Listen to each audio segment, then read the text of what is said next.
quite, you know, difficult. اس میں بہت مشکل ہوتی ہے کیونکہ آپ واقعی کبھی کبھی ہوتا ہے آپ ٹینٹرم تھرو تو کر دیتے ہو, آپ کو ہوتا ہے کہ جی میں یہ نہیں کر سکتی, لیکن بات ساری ہوتی ہے کہ اگلے بندے کی بھی ایک پوری ٹیم, کیونکہ وہ اب آپ 25 لوگوں کے ساتھ کام کر رہے ہیں یہاں پر, اب ان سب 25 کے 25 کا الگ الگ سائیکل ہے. جتنے دن ہم ہوسٹ ہیں ہمیں یہ نخرے کرنے یہ نخرے کر دیتے, جس دن پروڈکشن میں آگے پھر ہم بھی یہی بتا ہے.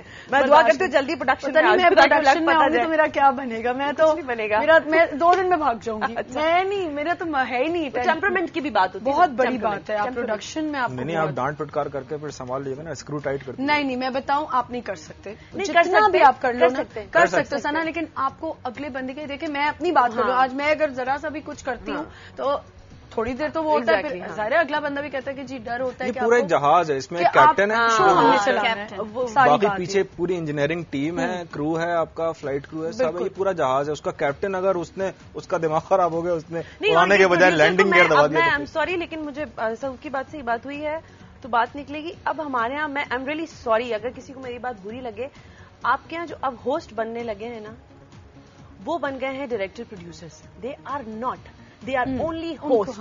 ان کو ہوسٹ کی ذمہ داریاں سنبھالنی چاہیے, ان کو اپنی ریسرچ آنی چاہیے, ان کو اپنے کوسچنز آنے چاہیے, ان کو اپنی گرومنگ کے اوپر توجہ دینی چاہیے. ان کا یہ کنسرن نہیں ہونا چاہیے کہ مجھے یہ والا کیمرہ مین چاہیے, وہ والی لائٹ ایسے چاہیے, اور میں یوں کھڑا ہوں گا تو مجھے یوں نظر آئے. ویسے ایک بات کریں, مجھے یاد نہیں, آپ کی بات نہیں, میں مذاق کری ہوں, مجھے پتا کبھی صحیح کہہ رہی ہوں. یہ چیز غلط ہے, بیکاز میں نے جتنے ایکسپیرینس لوگوں کے ساتھ, آپ کے ساتھ بھی اسی پروڈکشن میں کام کرتی ہوں, میں بڑے ایکسپیرینس لوگوں کے ساتھ بیٹھی ہوں. میں نے سیکھا ہے ان سے کہ وہ جتنے بڑے ہوتے ہیں, جتنے بڑے ڈائریکٹر ہیں, پروڈیوسر ہیں, وہ ہمبل ہوتے ہیں. وہ کہتے ہیں اچھا نئی ڈائریکٹر ہے یا ثنا ڈائریکٹر ہے تو یہ اس کی ذمہ داری ہے, یہ خراب جائے گا, برا جائے گا, اچھا جائے گا, مجھے مالکان یا مجھے میری ٹیم ڈانٹے گی نا. آپ نہیں ہوتے, مطلب بینگ اے ہوسٹ آپ کا کام نہیں ہے کہ آپ میرے کام میں انٹرفیئر کریں, اور آپ کو اپنا تو کچھ پتہ نہیں ہے, ذمائیاں لیتے ہوئے آ رہے ہیں صبح سوتے ہوئے اٹھ کے, اور نہ کوسچنز آ رہے ہیں آپ کو کرنا. تو جو آپ کی ڈیوٹی ہے, مطلب بینگ این اینکر, میری اگر کوئی ڈیوٹی ہے, جب میں اپنی ابھی پروگرام کر رہی ہوں رمضان اور عوام, تو میرا کوئی کنسرن ہی نہیں ہے کہ کرو کب تیار ہوگا, کہاں جانا تھا. جب میں رمضان میں کر رہی تھی اپنا شو, تو مجھے کوئی اتنی, آپ نے اگر وہ شو دیکھا, ابھی میں اس پہ آنے والی تھی کہ ماشاءاللہ ثنا نے بڑا زبردست شو کیا ہے. پبلک رمضان اور عوام, ایک تو ہمارا پبلک ڈیمانڈ بھی ہے جو شمائلہ کرتی ہیں. آپ کا رمضان اور عوام کیسا ایکسپیرینس رہا؟ Very very good. مارکیٹس میں جا کے لوگوں کی خوب اچھی طرح سے گفتگو کی ہے, اچھی طرح سے. اچھی طرح سے جو اس کے لوگ ہیں, عظما بھی ہے. عظما کتنا برا لگتا ہے نا کہ جو غریب آدمی, اب ہم سڑک پہ نکلے ہیں اور آپ سے کوئی کہے کہ مجھے 25 روپے کا یہ دلا دیں, آپ گوشت دلوا دیں, اور میں اس کو وہ نہ دلوا سکوں, تو یہ کس کی ذلت ہے؟ مطلب مجھے لگتا ہے کہ ہم سب اس کے ذمہ دار ہیں نا. میرا مائک دیکھ کر, میرا کیمرہ دیکھ کر اس کے اندر وہ ہوپ جاگتی ہے کہ یہ میرا کام کروا دے گا, یہ کر دے گی میرا کام, اور اگر میں بھی نہ کر پاؤں تو پھر کون کرے گا؟ اب سعود اگر کوئی چیز لے کے باہر جائیں, اپنا پروڈکٹ لے کے باہر جائیں, تو لوگ کہیں گے نہیں یہ بندہ تو اس کی تو پہنچ ہوگی نا, یہ تو میرا کام کروا دے گا. وہی ایک ہوپ ہوتی ہے لوگوں کو کہ وہ جس طرح سے محفلوں میں پوچھتے ہیں کہ بھائی آپ کو تو اندر کی بات پتا ہوگی, یہ ابھی ہم مارکیٹ میں لوگ کہتے ہیں کہ یار کچھ کروا دیں, دیکھیں بات کر لیں. تو یہ اب ہم لوگ تو بے بس ہیں. اچھا, جیسے میں آپ کو بتاؤں, ریلوے پہ شو کیا, ریلوے پہ گئی, وہاں ہم نے شو کیا. وہ شو تو اللہ توکل جو ہوا, ہمیں ایک بس کہا جی ایک پہلا کمپارٹمنٹ دیکھ لو. اب میں اٹل ہو گئی, میں نے کہا نہیں, میں تو اس جگہ بھی جاؤں گی جو آگے کمپارٹمنٹ ہے جہاں برا حشر ہوا ہے, وہ مجھے جانے نہ دیں. میں نے آگے, ہم نے کیمرہ مین کو کہا اب کیمرہ نیچے رکھ لو, ان کو کیا عقل ہے, یہ سمجھ رہے کیمرہ بند ہے, ہمیں تو پتا ہے کیمرہ آن ہے. نہیں, اس نے جانے دیا, ہمیں ٹرین سے اتار دیا, ریلوے پہ شو گیا. اب آپ سوچیں کہ وہاں میں آئی کسی اور کام سے, ریلوے پہ بات کرنے آئے ہم کہ ریلوے میں یہ حالات ہو گئے. وہاں غریب لوگ 4 کھڑے ہوئے, اور وہ کہہ رہے جی باجی خدا کے واسطے ہمارا انٹرویو لے لو. اب میں نے کہا پتہ نہیں ان کو ریلوے سے پرابلم ہے, تو میں نے کہا برا لگتا ہے. پھر ہوتا ہے نا بعد میں لوگ کہتے ہیں جی کی چینل والے یہ تو آ کے یہ کرتے ہیں حرکتیں. میں نے ان کو مائک دے دیا. اب وہ شروع ہو گئے, بیچارے کو مل گیا موقع. وہ جو شروع ہوا, ہم پچھلے 3 پتہ نہیں کتنے سالوں سے روز آ رہے ہیں, ہماری تاریخیں لگتی ہیں, جج نہیں ہوتا کیونکہ اس کے پاس کوئی اور جگہ ہی نہیں, کوئی پلیٹ فارم نہیں ہے نا. اس نے دیکھا جی کیمرہ ہے, اس کے ہاتھ میں مائک ہے, میں نے تو اپنی بات بول دی, آگے چلائے نہ چلائے. آپ لوگ ہوپ ہے نا, ہم سارے ہوپ ہیں چینل. اور اس وقت پتہ ہے کسی نے بولا کہ یہ کاٹ دیں گے, میں نے کہا مت کاٹنا, یہ چیز چلنے دو تاکہ پتا تو چلے. نہیں, میرے ساتھ بھی ابھی ہوا نا, میں ابھی بتا رہی ہوں, 10 روپے کی مرچیں لینے وہ عورت کھڑی ہے جوڑیا بازار میں پروگرام کر رہی تھی, اور وہ بندہ جس کی دکان تھی وہ نہیں دے رہا تھا. میں نے کہا مطلب میری زبان میں تو میں نے تھوڑی وہاں پہ کر دی, میں نے کہا تمہاری ایسی کی تیسی کیوں نہیں دو گے تم بھائی, ایک غریب آدمی مطلب اپنے گھر میں مرچیں بھی نہ ڈال سکے تم لوگوں کے چکروں میں آ کے.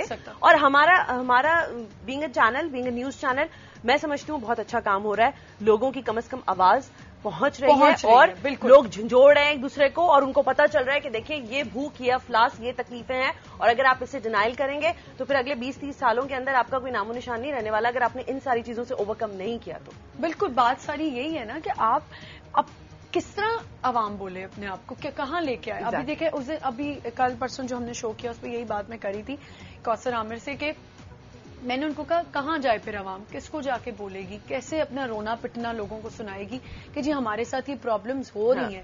مرچوں کی آپ بات کرتی ہیں, بچت بازار کی آپ بات کریں, میں آپ کو بتا رہی ہوں, میں اپنا ایکسپیرینس بتا رہی ہوں, میں روز فروٹ خریدتی ہوں اپنے گھر کے آگے سے, خرید رہی تھی رمضان میں, تو یہ بالکل یہ بلاول ہاؤس کے سامنے گلی میں ہی میرا گھر ہے, میں وہاں فروٹ خریدی تو میں نے اسے کہا کہ تم اتنا مہنگا فروٹ دے رہے ہو, چلو پھر سنا میں سمجھتی ہوں کہ ہم تو پھر خریدتے ہیں یار, چلو میرے گھر دو ہم کھانے والے ہیں, 2 بچے ہیں, وہ تو روزہ نہیں رکھ رہے, فروٹ میں لے لیتی ہوں, چلو 3 کیلے لے لیے, 3 سیب لے لیے, ایک فروٹ چاٹ بنانے کے لیے. جس کی بڑی فیملی ہے, جس کے گھر میں فروٹ آ ہی نہیں سکتا, تو وہ مجھے آگے سے کہتا ہے باجی کی گل نہ کر رہے ہو تسی, اے بلاول ہاؤس ہے گا اتنے تو اور مہنگا ہوئے گا. صحیح بات ہے. اب میں بتاؤ, میں اس کی شکل دیکھ رہی ہوں, میں نے کہا تو بلاول ہاؤس ہے تو کیا ہوا, اس نے کہا وہ ایک اس کے کہنے کا مطلب تھا کہ یہ تو یہاں تو سامنے ہی ہے, یہاں تو اور مہنگا ہے. اب وہ مشکل ہوتی جا رہی ہیں, لیکن ہوپ کی جہاں تک بات ہے, ہوپ فل ہونا چاہیے آدمی کو, ہوپ لیس نہیں ہونا چاہیے. ہوپ لیس تو نہیں ہے نا, دیکھیں نا اپنے اینڈ پہ تو سبھی کام کریں کہ کسی طرح دیکھو لیکن پھر آؤٹ پٹ تو رزلٹ نہیں مل رہا, رزلٹ تو نہیں. ابھی فیصل کی میں آپ کی بات سن رہی تھی, ابھی عید سے پہلے یہ چاند راتیں گزری ہیں, چاند رات تو نہیں کہوں گا, چاند راتیں گزری ہیں, اس میں 10 دن جو ہوتے ہیں, 10 دن 15 دن جو ہوتے ہیں, اتفاق ہوا مارکیٹ جانے کا, تو دیکھ کے تعجب ہوا کہ کون کہتا ہے کہ یہاں پہ غربت ہے, کون کہہ رہا ہے کہ یہ غربت یہاں پہ. غربت آپ کو اصل میں ہم پتہ نہیں, ہم سب کا بھی وہی مزاج ہے, جو ہمیں نظر آ رہا ہوتا ہے وہ ہم سمجھتے ہیں کہ وہی لوگ خریدار بھی ہیں اور وہی زیادہ ظاہر ہے ان کے پاس پیسہ ہے, روپیہ ہے, تو وہ دکھا بھی ہوتا ہے اپنی چمک, لیکن جو نہیں دکھا سکتا اس کے لیے تو وہ ساری. میں پھر ایک چیز آپ کو اور ایڈ کر دوں کہ یہ بات میں نے تھوڑی سی سمجھی بھی ہے کہ ہم یہ سمجھتے ہیں کہ بازاروں میں بڑا رش ہے, شادیاں بھی عید کے بعد شروع ہو رہی ہوتی ہیں, کچھ لوگ تو شادی میں, میں یہ آپ کو بتا دوں عید پہ لیکن 100 میں سے 80 لوگوں کے ہاتھوں میں 6000 والے کرتے تھے. کتنے دنوں سے میں یہ بات کر رہی ہوں, یہ بھی ہے, آپ یقین کریں سعود, میں خود نہیں وہ یہ بات کر رہی ہوں کہ میں خرید رہا, وہ لوگ یقین کر لیں, ٹھیک ہے بالکل, میں کیوں اسلاف کروں, میں کیوں بیکار میں ضائع کروں اپنا پیسہ. لیکن سعود یہ میں آپ کو بتاؤں, یہ ایک کلاس ہے, میری بات میں ہم لوگ شاید اس چیزوں کو آپس میں ہم جب بیٹھ کے بات کرتے ہیں تو یہ ڈبیٹ ہوتی ہے, ایک پڑھے لکھے عوام میں شعور پیدا ہو گیا کہ یار یہ اسراف ہے, اگر میں ایک ڈریس میں اگر اپنی عید منا سکتا ہوں. نہیں سنا, یہی بات میں اتنے دنوں سے شو پہ کر رہی ہوں کہ میں دیکھتی ہوں, سنتی ہوں لوگوں کی بات. اب ایسی گیدرنگز ہوتی ہیں, وہاں بیٹھ کے سننا, اور پھر میں بولتی ہوں تو مجھے ایسا لگتا ہے کہ شاید کہیں گے پتہ نہیں خود نہیں شاید افورڈ کر سکتی تو اس لیے بول رہی ہے. افورڈیبلٹی کی بات ہی نہیں ہے یار, بات ساری ہے کہ بیٹھ کے کہہ رہے ہیں میرے بچے کے, اب ایک 4 سال کی بچی کے 3 جوڑے بنانے کا کیا تک بنتا ہے, وہ بچہ ایک دن پہنے گا, اس کو ہمیں تو ہوتا تھا چلو جی ایک بن گیا تو وہی ہم نانی کے جا رہے ہیں تو وہی پہن کے جا رہے ہیں, دوسرے دن خوشی خوشی جا رہے ہیں, خوشی. اب جی نہیں, چھوٹے بچوں میں بھی یہ چیز ڈال دی ہے, آپ نے کاسمیٹکس کر دیا نا, سب کچھ آرٹیفیشل. اچھا ہمارے زمانے میں تو ایسا کچھ بھی نہیں تھا, ہمارے امی ابو تو جو بھی پہناتے تھے ہم پہن لیتے تھے. اب تو کمپٹیشن اتنا ہے بھائی, امی ابو لیکن اب تو بچے خود بتاتے ہیں کہ یہ چاہیے. اب تھوڑے کچھ دوسرے علاقوں میں جا کے لگتا ہے وہاں پہ جا کے دیکھنے کو ملتی ہیں چیزیں, وہ جو ہوتا تھا بچپن میں کہ ایک تھان آتا تھا اور اس میں ہی 3-4 بہن بھائیوں کے کپڑے ہو جاتے تھے, اور 3-4 بہنیں ہیں تو ان کے تو ایک ہی جیسے کپڑے بنتے تھے. بس اللہ کرے لوگوں میں تھوڑی عقل آئے. عید سب کے لیے ہونی چاہیے. عید کو منانے کا طریقہ ہوتا ہے, یہ نہیں کہ آپ ہپ ہپ کر لیں, آپ لوگوں کے بارے میں سوچنا چھوڑ دیں. وہی بات ہے افطاریوں کے لیے بھی میں یہی کہتی تھی روزانہ کہ آپ اتنی افطاری بنائیں کہ آپ یہ دیکھیں کہ شاید آپ کے نیچے جو چوکیدار کام کریں, پتہ نہیں ان کے پاس اتنا ہے بھی کہ ان کے پیٹ میں جا رہی ہے وہ چیزیں نہیں جا رہی, روزہ کھولنے کے لیے بھی اتنا ہے. احساس بہت ضروری ہے. لوگوں میں اتنی بے حسی آ گئی کہ اپنے گھر سے نہیں چیزیں ڈال دو, ڈسٹ بن میں چلی جائیں. مطلب اب تو میں نے یہ کلچر, مجھے نہیں پتا آپ لوگوں کے, مجھے بڑا میں یاد کرتی ہوں اس کلچر کو کہ گھروں پہ افطاریاں آ رہی ہوتی تھی, عید کے موقع پر شیر خورمے پیش کیے جا رہے ہوتے تھے, عیدیوں کا بڑا خوبصورت رواج تھا, وہ بھی اب سب معدوم ہوتا جا رہا ہے. اب تو عید کی پلاننگ معدوم ہوتا جا رہا ہے, جو کچھ لوگوں کے اندر سے عید کی وہ چلی ہی گئی ہے بات. بالکل, عید کی کیا پلاننگ ہوتی ہے, چلو اس عید پھر کہیں گھومنے چلے جاتے ہیں, باہر کہیں نکل جاتے ہیں, ویکیشن, کیا کرنا ہے, وہ ویکیشن سمجھ کے